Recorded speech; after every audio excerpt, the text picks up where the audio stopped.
Assalamualaikum warahmatullahi wabarakatuh. Kali ini saya akan menjelaskan tentang dasar pada struktur organisasi.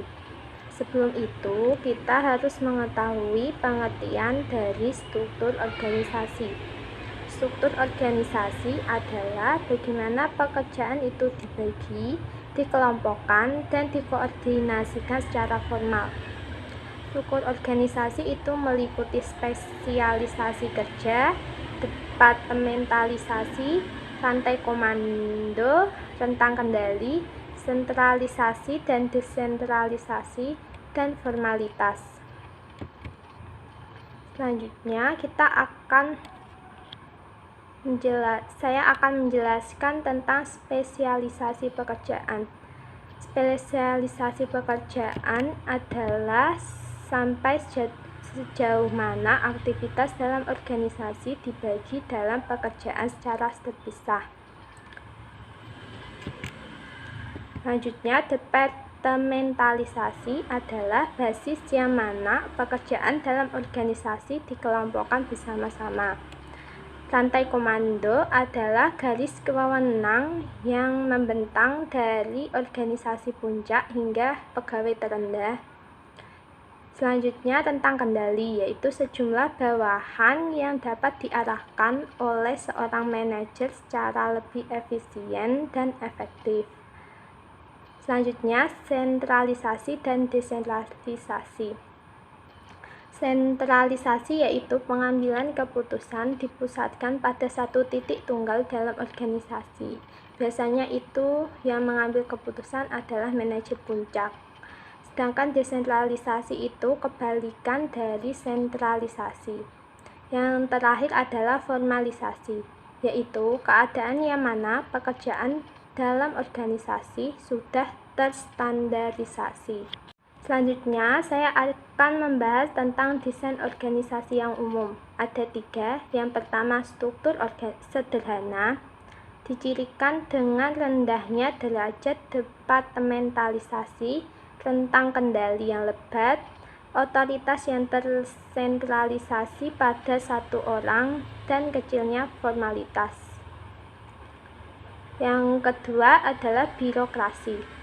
Struktur yaitu struktur organisasi dengan tugas operasional yang sangat rutin yang dicapai melalui spesifikasi aturan dan regulasi yang sangat diformalisasikan. Tugas dikelompokkan ke departemen fungsional, otoritas yang tersentralisasi, rentang kendali yang sempit, dan pengambilan keputusan mengikuti rantai komando. Yang terakhir adalah struktur matriks, yaitu suatu struktur organisasi yang menciptakan otoritas ganda dan menggabungkan antara departementalisasi fungsional dengan departementalisasi produk. Selanjutnya, saya akan menjelaskan tentang organisasi virtual. Organisasi virtual adalah organisasi inti yang merupakan sumber luar terbesar fungsi bisnis. Inti organisasi tersebut adalah sekelompok kecil para eksekutif yang memiliki pekerjaan untuk mengawasi secara langsung aktivitas apapun yang berada di dalam kantor dan untuk mengkoordinasikan organisasi-organisasi lainnya. Kelebihannya adalah fleksibel dan menghemat keuangan, sedangkan kekurangannya yaitu peran, tujuan, dan tanggung jawabnya itu tidak jelas, serta dapat menciptakan ruang bagi perilaku berpolitik. Selanjutnya, organisasi tak terbatas, yaitu organisasi yang berupaya untuk menghilangkan rantai komando, memiliki rentang kendali yang tak terbatas, dan mengganti departemen-departemen dengan tim-tim yang diperdayakan.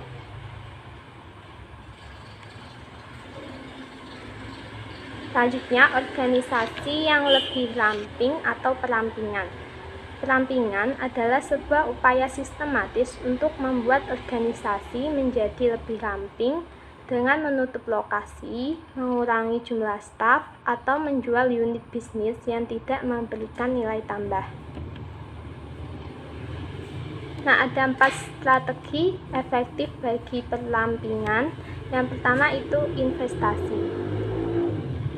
yaitu perusahaan yang menitik beratkan pada inti kompetensi akan lebih efektif ketika berinvestasi dalam praktik kerja yang memiliki keterlibatan tinggi.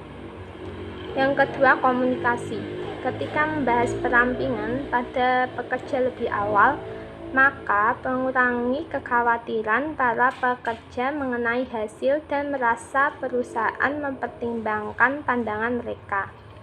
Yang ketiga, partisipasi. Para pemilik usaha akan berkurang kekhawatirannya jika mereka dapat berpartisipasi dalam berbagai proses dan cara. Program pensiun awal secara sukarela dapat membantu mencapai perampingan. Yang terakhir adalah bantuan, yaitu uang pesangon, meliputi manfaat perawatan kesehatan dan bantuan pencarian pekerjaan, akan memperlihatkan bahwa perusahaan peduli dan menghargai para pekerjanya. Selanjutnya, mengapa struktur-struktur berbeda? Nah, di sini kita akan membedakan dua model struktural, yaitu mekanistik dan organik.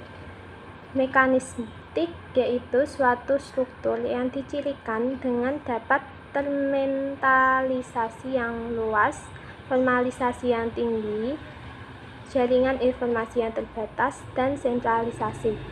Sedangkan organik yaitu suatu struktur yang dasar, menggunakan hierarki silang dan tim-tim fungsional silang dengan formalisasi yang rendah, memiliki jaringan informasi yang komprehensif, dan bergantung pada pengambilan keputusan partisipatif. Selanjutnya, kita akan membahas tentang penentu faktor organisasi. Yang pertama, strategi organisasi. Ada 3. Yang pertama, inovasi, yaitu suatu strategi yang menekankan pada pengenalan produk dan jasa yang baru. Yang kedua adalah meminimalisasi biaya, yaitu suatu strategi yang menekankan pada pengendalian biaya yang ketat, penghindaran inovasi yang tidak diperlukan atau biaya pemasaran, serta pemangkasan biaya. Yang terakhir adalah imitasi, yaitu suatu strategi yang berupaya untuk memindahkan produk baru ke dalam pasar yang baru hanya setelah kelangsungan hidup produk tersebut telah terbukti. Selanjutnya, ukuran organisasi. Organisasi yang mempekerjakan 2.000 orang atau lebih cenderung untuk memiliki lebih banyak spesialisasi, departementalisasi yang lebih, level yang lebih tinggi, vertikal, dan lebih banyak aturan serta regulasi daripada organisasi yang berskala kecil. Selanjutnya, teknologi, yaitu suatu cara organisasi yang digunakan untuk memindahkan input ke dalam outputnya. Yang terakhir adalah lingkungan, institusi atau paksaan dari luar organisasi yang memengaruhi secara potensial kinerja organisasi seperti pemasok, konsumen, kompetitor, agensi pengaturan, pemerintah, dan kelompok desakan masyarakat.